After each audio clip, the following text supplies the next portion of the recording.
Hey guys, today I'm going to be talking about albums that shaped my life. No, that sounds cringe. Albums that are, I don't know, albums that were important at a stage in my life.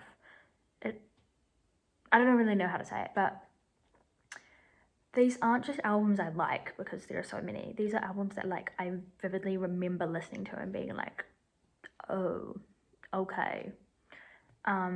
And it kind of changed my music taste, outlook, just anything.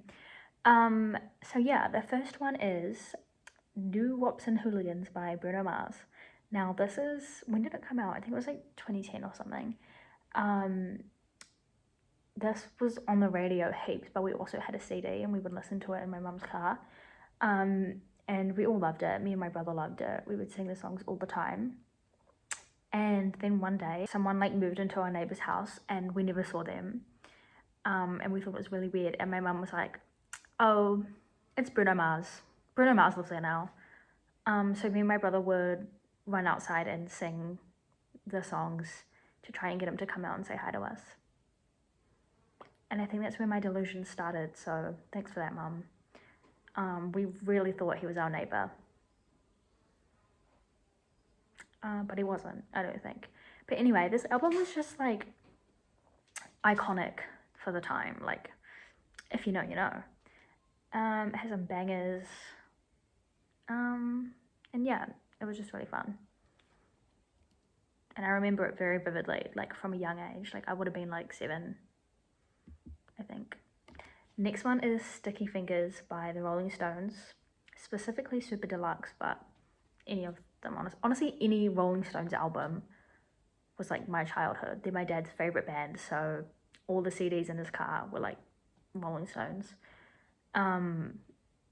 Obviously, I had to disagree with my dad's music taste, but looking back, bangers. The Rolling Stones, such a good band. And yeah, I just think this album is such a this is the one he would listen to all the time. Is such a classic. If we were in the car, we were listening to this. So I think I just remember it really well. And yeah, it was a good time. I don't know what more else to say. Okay, next is also, these are in a random order. Some are from when I was young, some are from recent, so just bear with me. Next is Fine Line by Harry Styles. This came out end of 2019, I think. And this was right before lockdown. In lockdown, I would wake up, listen to Fine Line on repeat every day, all day, every day. I just loved it so much. And this really obviously I've always liked music and really followed it, collected it, listened to it. But this album really got me back into it. Obviously because I couldn't do anything else, only listen to music. And I just locked in, listened to it every single day. And I loved it. When I listen to it now, it's still a good album, but I'm wow, I really over listened to this. But there's so many underrated songs on it as well. It's just really good. And everything about it, the marketing, the music video is amazing. The whole lore around it, the concerts, it was just such a good era, I feel. And yeah, it made me fall in love with music again, if that makes sense. Also, there are so many albums that I could have chosen, but I tried to pick the ones that had the biggest impact on my life.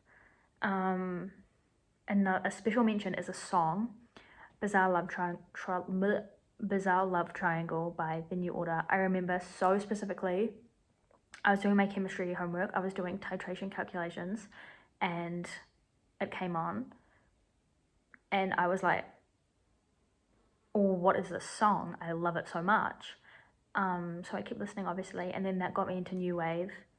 I listened to New Wave playlists, I listened to, I don't know, everything, and that really helped shape my music taste.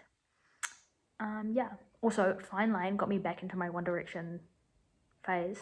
I'm sure everyone remembers the resurgence of One Direction in 2020. And yeah, that was fun.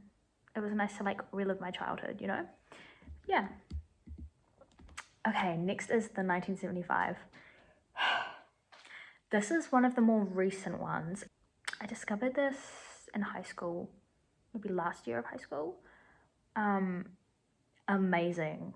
Like to this day, this is one of my favorite albums. Just everything about it is so good. The deluxe version, especially. I have no words. I love the 1975. They're my favorite band, and this album got me into them and the other albums. And I just think they're great. And I think this album is great. Like, this is one of the rare albums that I like every single song on. You know, it's a good album when even the interludes or like intro tracks are banging and there are no skips.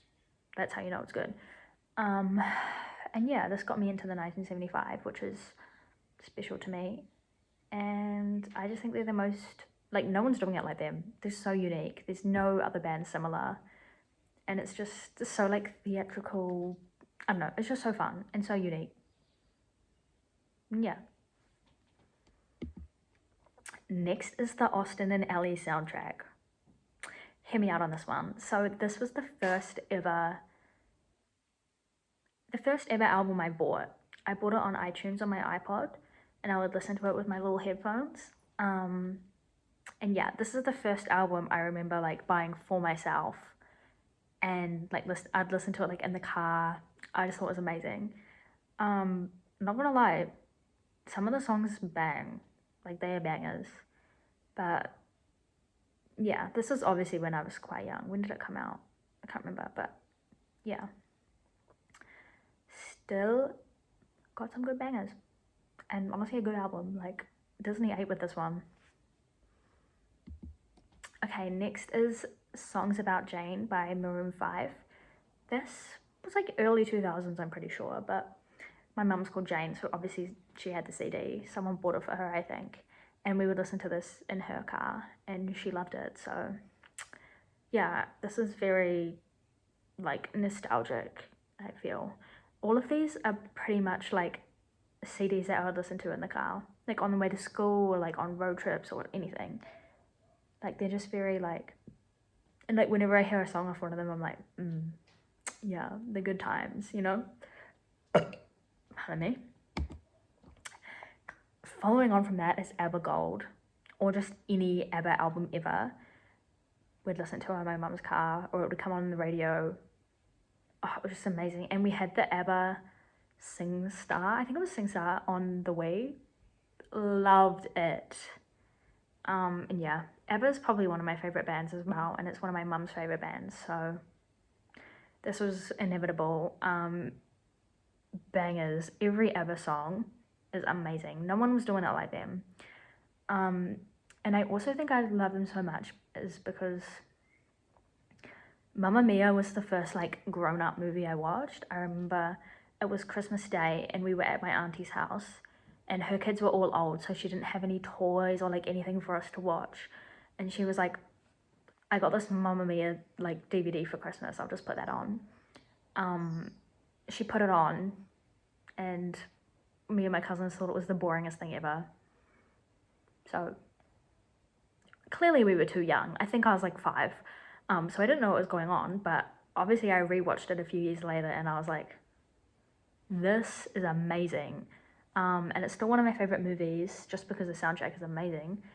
And yeah, I would also watch that one at least once a week during lockdown. So yeah, lockdown was a very interesting time for me, let's just say. Next is the Stone Roses. This was probably, out of this list, the most recent one that I discovered. I think it was like first year uni or last year high school. Just a banger. I really got into Britpop, like Blur, Oasis, Pulp, The Verve, all that kind of vibe in high school. So this was inevitable. Like, the Stone Roses kind of started that era. Not that they're Britpop, but they're like Britpop adjacent. I don't know. But yeah, I listened to, I can't remember, I think it was Waterfall was the first one I listened to of this album. And then I was like, this kind of good. I'm going to go listen to the rest of it. Amazing. I was literally like mind blown. I was like, how have I not listened to this my whole life? And yeah, another one of those rare albums where every single song is good. There are no skips on this album. And yeah, it's really good. And then me and my friend, I found out my friend also likes them, which was like crazy. And we watched Spike Island, the movie. Very good. But yeah, it's just a really good album, and it also like opened me up to a lot more bands, especially in like this era. Sorry if you can't hear me well. It just started like raining really hard. But next is Avalon by Roxy Music. This is like, we would listen to this in the car, like on road trips and stuff. Like it would be the Rolling Stones or Roxy Music. Nothing else. Maybe a little bit of Cold Chisel, maybe a little bit of ABBA if my dad was feeling nice. But this, like, he would put this CD on and we'd all be like, oh, Dad, like, it's so boring, it's so slow. My mum would call, actually no, I'm not going to tell you what my mum would call it because I'd probably get, this video would probably get taken down. But let's just say we pretended that we weren't a fan. But now this is one of my favorite albums and I love the songs on it and they're so nostalgic for me. And it's just like, reminds me of like a good time. But yeah, I think he put this album on when he wanted us to like go to sleep or like chill out, which is fair enough. Because a lot of the songs are quite like chill, especially compared to like the Rolling Stones, which is like most of the time. But yeah, great album. And that is it. Those are the, I don't know, 10 albums that I feel like have really influenced me and my music taste today. There are so many more, like so many more, but these are the ones that I could think of off the top of my head. Maybe I'll do a part 2 if I think of anything more, because yeah. But yeah, subscribe for more and let me know if you want a part 2 or anything else music related, because I love talking about it. It's my niche and it's so interesting. So yeah.